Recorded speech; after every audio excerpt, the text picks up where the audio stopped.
True love for God is neither to have nor to hold.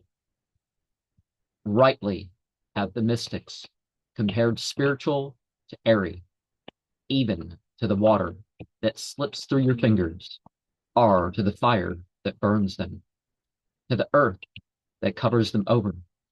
But as long as I'm alive, air is what all continue to breathe, neither to have nor to hold, but to love the King of this world.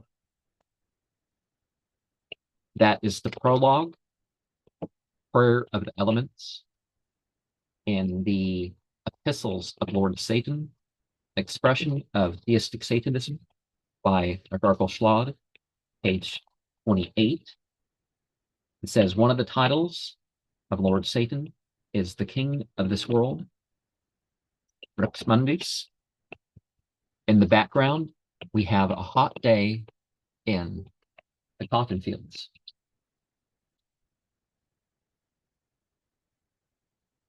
It says, Satan's comment, this prayer properly captures the essence of me as the hidden one, but the word love should be taken to mean knowledge, or rather ignorance. Yes, for the human is ever ignorant of me.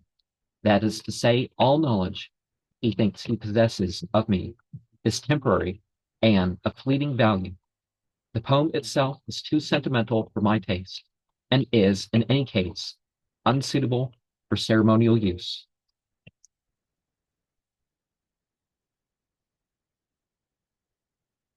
And one of the things that we can say is love is beyond mental and physical attachment. It's beyond feelings and emotions.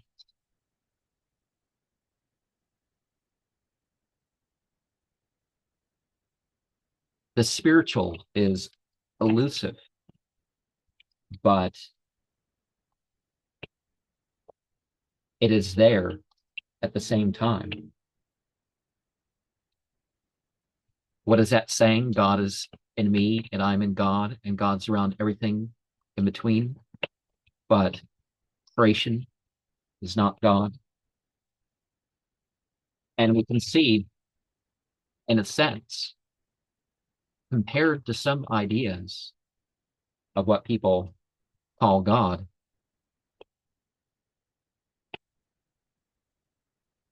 the true God in that sense would be what they call Satan. The God of this world and age is what we should be worshiping.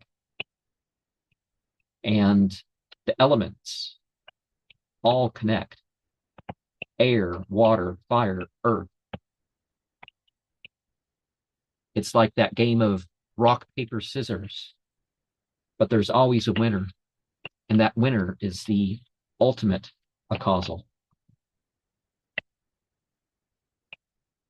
What's that saying? As long as there is in your heart.